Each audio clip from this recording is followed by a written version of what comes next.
আমার চ্যানেলে তোমাদের সকলকে স্বাগত। আজ আমরা ক্লাস 7-এর রায় ও মার্টিন প্রশ্নবিচিত্রা থেকে ইতিহাসের দ্বিতীয় পর্যায়ক্রমিক মূল্যায়নের প্রথম স্কুল সলভ করব।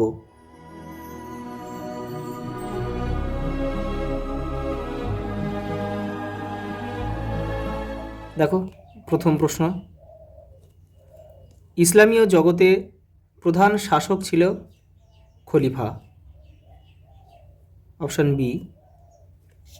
মোহাম্মদ ঘুরির মৃত্যু হয়েছিল 1206 সালে। অপশান ডি আমাদের সঠিক উত্তর। পরটা দেখো, দিল্লি দরবারে সিজদা প্রথা চালু করেছিল কে? বলবন, গিয়াসউদ্দিন বলবন। অল রিহলা, কি পুরো বইটার নাম হচ্ছে কিতাবুল রিহলা, বিবরণী লিখেছিলেন কে? Ibn Battuta. বাহমনি রাজ্যের প্রতিষ্ঠাতা ছিলেন কে? হাসান গাঙ্গু। সালটা একটু আমি লিখে দিচ্ছি, তোমরা এখানে মুখস্থ লিখে নেবে। 1347 খ্রিস্টাব্দে হাসান গাঙ্গু।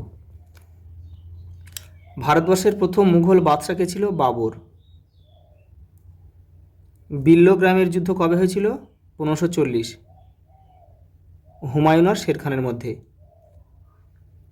অমর সিং ছিলেন রানা প্রতাপের পুত্র। কোথায় আছে? এই যে রানা প্রতাপের পুত্র। আহমদনগরের প্রধানমন্ত্রী কে ছিল? মালিক অম্বর। অপশান সি আমাদের সঠিক উত্তর। পরেরটা দেখো, উচ্চপদস্থ মনসবদারদের বলা হতো কি? আমির। পরের প্রশ্ন দেখো, নিচের প্রশ্নগুলোর উত্তর দাও। মালিক কাফুর কে ছিলেন? এখানে আমি লিখে দিচ্ছি, দেখো। আলাউদ্দিন খলজির বিশ্বস্ত সেনাপতি।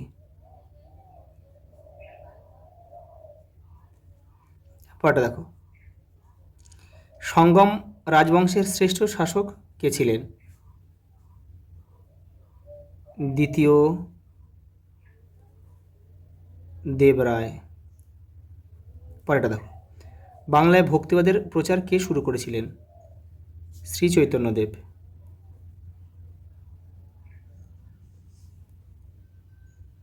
পরেরটা দেখো, খানোয়ার যুদ্ধ কাদের মধ্যে হয়েছিল?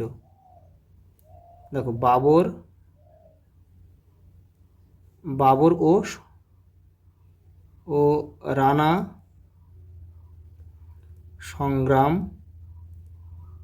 সংগ্রাম সিংয়ের মধ্যে হয়েছিল। সালটা একটু লিখে দিচ্ছি, 1527। এই যে এখানে আমি লিখে দিচ্ছি 1527 খ্রিস্টাব্দে কিন্তু হয়েছিল এটা।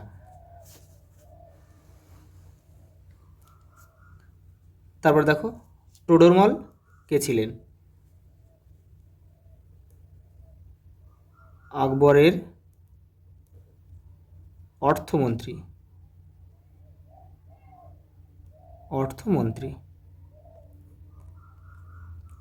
তিনি কিন্তু জাপ্তি প্রথা প্রবর্তন করেছিল কিন্তু এই টোডরমল। পরেরটা দেখো,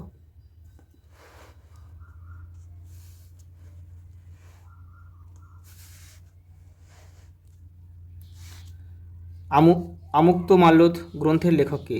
কৃষ্ণদেব রায়।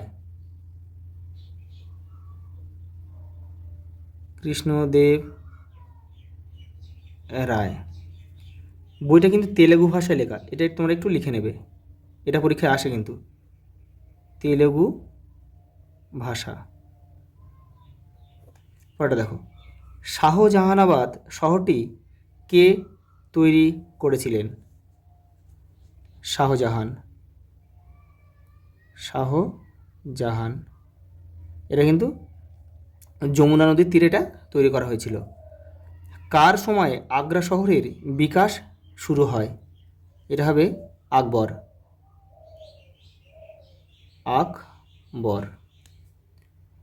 টমাস রো কে ছিলেন? দেখো, ইংল্যান্ডের রাজা প্রথম জেমসের দূত। ইংল্যান্ডের রাজা প্রথম জেমসের দূত। মুঘল আমলে ভারতের প্রধান বন্দর কি ছিল? সুরাট।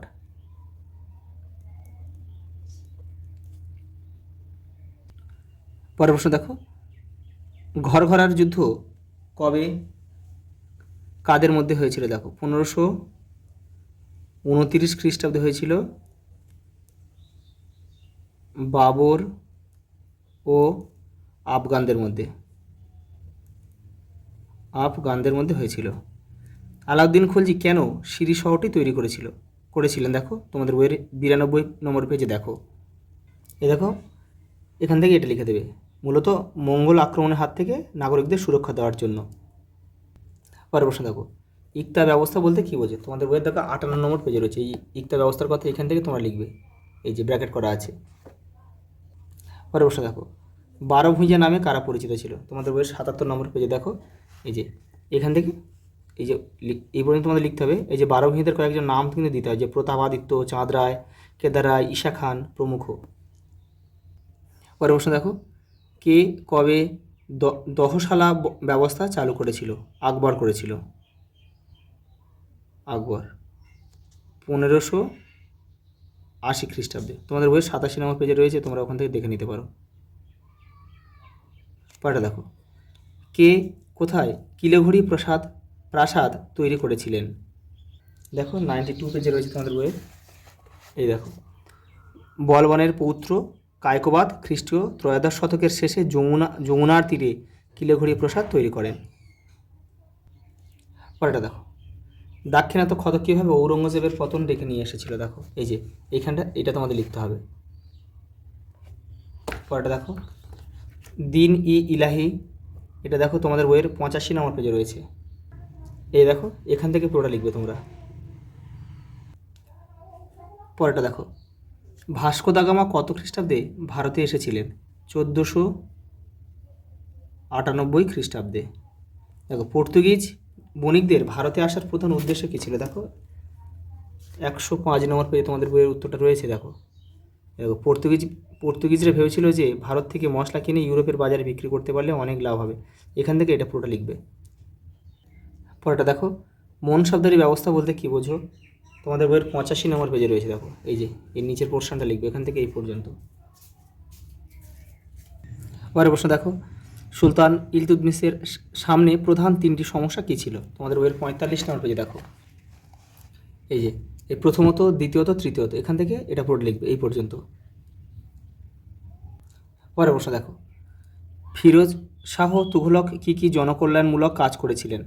দেখো রায়ান মার্টিন, এটা 92 পেজে রয়েছে। দেখো তোমাদের বই যারা নতুন বই তাদের কিন্তু পেজ নাও মিলতে পারে, তোমরা 1-2 পেজ আগে পরে করে দেখবে, পেয়ে যাবে। এই যে পরেরটা দেখো, মোহাম্মদ বিন তুগলককে কেন পাগলা রাজা বলা হতো? দেখো 50 নম্বর পেজে রয়েছে, এই যে এখান থেকে তোমরা লিখবে, এখান থেকে এটা পুরোটা লিখবে। পরেরটা দেখো, সুলতান আলাউদ্দিন খলজির রাজ্য জয় সম্পর্কে আলোচনা করো। দেখো ওটা 79 নম্বর পেজে রয়েছে, এই যে এটা তোমরা পড়বে। পরেরটা দেখো, শাহজাহানাবাদের নাগরিক চরিত্র কেমন ছিল? তোমাদের বইয়ের দেখো 99 পেজ রয়েছে, এবার রায়ান মার্টিন 138 রয়েছে। দেখো যে প্রশ্নটা তোমাদের বই ভালোভাবে দেওয়া নেই, সেটাই কিন্তু আমি রায়ান মার্টিন থেকে দেখাতে বাধ্য হচ্ছি। আমি যতটা সম্ভব চেষ্টা করবো যে টেক্সট থেকে দেওয়ার, তোমাদের যাতে সুবিধা হয়। দেখো এখানে এই যে রয়েছে, এই যে শাহজাহানাবাদের নাগরিক বসতি ছিল মিশ্র প্রকৃতি, এখান থেকে এটা পুরো লিখতে হবে, কিন্তু এটা পড়ে নেবে, নিয়ে তোমাদের নিজের মতো করে লিখবে। পরেরটা দেখো, শেরশাহের শাসন ব্যবস্থায় কী কী মানবিক চিন্তার পরিচয় তুমি পাও? তোমাদের বই দেখো 73 নম্বর পেজে রয়েছে, এই যে শেরশাহের যে সংস্কার রয়েছে, এই যে এইগুলো লিখবে, এই পয়েন্ট করা রয়েছে, এইগুলো সব দিতে হবে, কিন্তু এই দাগ হুলিয়া সব এই পর্যন্ত লিখবে। আজ এই পর্যন্ত, দেখা হবে পরের ভিডিওতে।